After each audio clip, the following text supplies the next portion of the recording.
la valve mitrale transluminale. Merci beaucoup. C'est un plaisir d'être ici. Alors, je vais partager avec vous autres cette expérience vraiment très préliminaire avec la valve mitrale percutanée. Et comme vous savez, probablement, l'approche percutanée pour la valve mitrale implique beaucoup de défis, beaucoup plus probablement que la valve aortique, dû à les structures asymétriques de l'anneau mitral, les feuillets irréguliers, une structure sous-valvulaire qui complique aussi la procédure dans le but aussi de préserver cette structure sous-valvulaire une fois que la valve va être implantée, le fait que la plupart des patients ne vont pas avoir des structures calcifiées, l'interaction avec l'LVOT, la sortie du ventricule gauche est aussi importante, et finalement la position de la valve mitrale et sa dimension qui est plus grande que la valve aortique pose un défi dans le sens d'utiliser des cathéters de grosse taille avec des capacités de flexion très importantes si on pense à la voie transfémorale.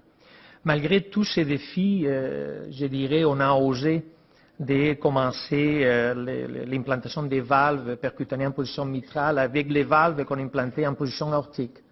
Alors, pour des cas, je dirais, d'exception, des cas qu'on a fait off-level, il y a eu plusieurs cas qui ont été faits au monde avec la valve Sapien XT, tous des cas avec un anneau mitral très calcifié. Ça, c'était une jeune patiente qu'on avait déjà traitée avec Antavi 5 ans auparavant et qui est restée très symptomatique à cause d'une double valvulopathie mitrale avec sténose sévère. Alors, quand on voit un peu les images du TACO, je pense que ça fait peur dans le sens que, j'insiste, une structure excessivement ovale avec cette D-shaped structure, avec un diamètre maximal de presque une trentaine de millimètres. Malgré ça, on a implanté une valve 29 mm XT, un peu trop haute, avec une insuffisance importante. On a implanté une deuxième valve et la patiente a resté avec une insuffisance légère après la procédure, pas d'obstruction de l'LVOT. Et quand vous voyez l'image de la reconstruction 3D, c'est assez surprenant quand même comme cette valve a pu s'adapter à les structures de l'anneau mitral. Par contre, je dirais, c'est pas, des fois, c'est des procédures qui peuvent être très challenging. Ça, c'est notre deuxième cas, encore avec un patient avec contre-indication chirurgicale. C'est très important l'inflation très lente du ballon pour bien positionner la valve. Le résultat initial nous avait paru bon, acceptable, avec une IM légère, mais 4 heures après la procédure, ce deuxième patient a rentré en choc. Et l'écho démontrait un IM massif et probablement un déplacement de la valve vers l'oreillette gauche avec les feuillets antérieurs de la valve mitrale native qui rentrait dans les structures de la valve percutanée. Alors, ce qu'on a fait, on a refait la procédure par voie transapicale avec l'implantation d'un deuxième dispositif plus bas avec un bon résultat. Le patient est parti de l'hôpital 10 jours après la procédure sans insuffisance mitrale et sans gradient résiduel important. L'expérience préliminaire est très limitée. Je disais justement à Dominique qu'ils ont été pionniers à Bichat avec le nombre de cas et surtout avec l'approche transfémorale pour faire ces cas, avec des excellents résultats en fait. C'est sûr que, j'insiste, c'est des patients tous avec des anneaux mitrales très calcifiés, beaucoup avec sténose mitrale, mais aussi il y a des cas avec insuffisance mitrale pure. De toute évidence, les valves qu'on a utilisées off-level pour des cas comme ça ne sont pas faites pour traiter une structure mitrale et il n'y a pas de doute qu'il nous faudra des dispositifs qui vont être faits, adaptés au traitement de cette structure mitrale. Et je vous présente une dizaine de dispositifs pour lesquels on a des données précliniques prometteuses. Et je vous dirais qu'il y en a peut-être une dizaine de plus qui actuellement sont en évaluation. Alors c'est un domaine dont l'expansion et le développement technologique est très important actuellement. Je vais me concentrer exclusivement avec les 4 dispositifs pour lesquels on a des données préliminaires chez l'humain. On a des expériences de first in man. Et on va commencer par la prothèse. La première prothèse qui a été implantée, prothèse mitrale percutanée, a été le Cardia-AQ, qui a été implantée vers la mi-2012 par voie transfémorale. C'est une prothèse qui base son stabilité au niveau de l'anneau mitral sur la présence de plusieurs crochets au niveau de l'oreillette et du ventricule. Et malgré l'implantation efficace du dispositif avec un bon résultat, les patients ont décédé 3 jours après la procédure avec un multi-organic failure.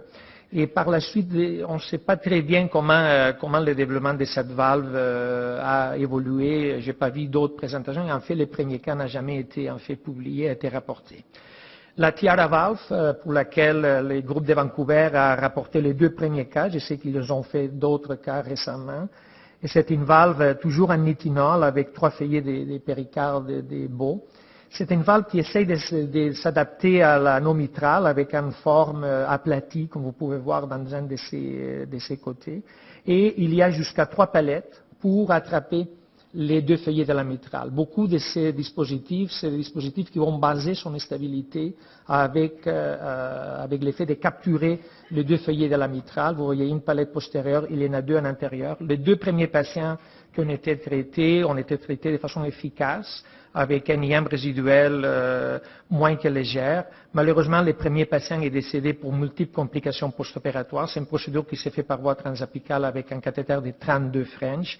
Et ça nous fait penser aussi que l'évaluation et la sélection des patients va être peut-être même plus critique que l'état à vie, parce que ce sont tous des patients avec des IM fonctionnels, avec des fractions d'éjection très abaissées.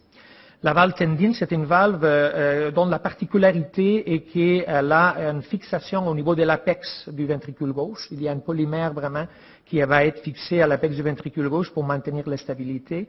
Il y a 2 cas qui ont été traités au Paraguay, dont la valve a été implantée avec succès. La valve a été par la suite explantée. Ils ont fait un remplacement valvulaire mitral. On ne sait pas pourquoi. C'était des jeunes patients qui ont accédé à faire cette genre d'expérimentation. Et finalement, je vais dédier les dernières minutes à la valve que je connais le plus, qu'on a eu l'occasion d'essayer dans notre centre à Québec, que c'est la valve Fortis. Encore une valve à nitinol avec 3 feuillets de péricarde de Beau.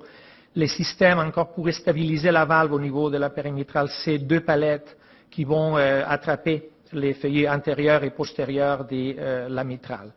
La valve est implantée actuellement par voie transapicale avec un cathéter de 42 French. Il y a une diminution de la taille de ces cathéters qui est en cours actuellement.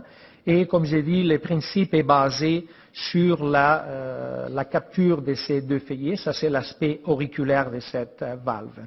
Le screening de ces patients est très important. Il y a beaucoup de données échographiques. Surtout, je dirais, la longueur du feuillet postérieur est clé. C'est la partie la plus difficile de la procédure. C'est de bien attraper les feuillets postérieurs de la mitrale. Normalement, l'intérieur, ce n'est pas un problème. Bien sûr, il faut bien évaluer la possibilité d'obstruction de la voie de sortie du ventricule gauche, les muscles papillaires. On évalue aussi l'accès avec un CT scan est très important. Je vous évite tous les différents éléments. Alors ça, c'est les premiers patients qu'on a traités il y a 6 mois dans notre institution avec un IM fonctionnel sévère, un patient qui avait déjà eu des pontages coronariens dans le passé avec fraction d'éjection à 25%. Ça, c'est la valve, une fois que les palettes sont ouvertes, qu'on est en train de chercher d'attraper les 2 feuillets. Ça, c'est une étape un peu préliminaire quand les palettes s'ouvrent. Et là, il faut manipuler le système pour aller chercher, surtout, comme j'ai dit, ces feuillets postérieurs. Et une fois qu'on a assuré, qu'on a attrapé les 2 feuillets, la valve va se libérer. Vous voyez ici les côtés auriculaires, les côtés ventriculaires de la valve qui reste stable en position mitrale. Ça, c'est les résultats en post-procédure. Les patients avaient une insuffisance mitrale minime en fin de procédure. Ça, c'est la reconstruction 3D de ces premiers cas qu'on a traités à notre centre. Et vous voyez vraiment qu'il n'y a pas eu vraiment d'obstruction de la voie de sortie. Ici, vous voyez les 2 palettes fermées au niveau des 2 feuillets mitraux. On a traité jusqu'à date 3 cas dans notre centre. Les 3 cas ont survécu à 30 jours. Et comme j'ai dit, on approche les 6 mois de suivi pour les premiers patients. Les 2 autres patients ont un suivi d'environ 2 mois. La valve continue à bien performer. Il y a seulement un patient avec un IM paravalvulaire légère. On n'a pas eu d'IM central. Il y a eu en total 11 cas traités au monde. Et vous savez probablement que les 5 premiers cas ont été rapportés. C'est des cas faits à Londres, Toronto, et en Suisse. Et vous voyez que les résultats sont un peu plus mitigés, dans le sens que les premiers cas, la valve a été bien implantée, mais les patients sont décédés de multiples complications post-opératoires.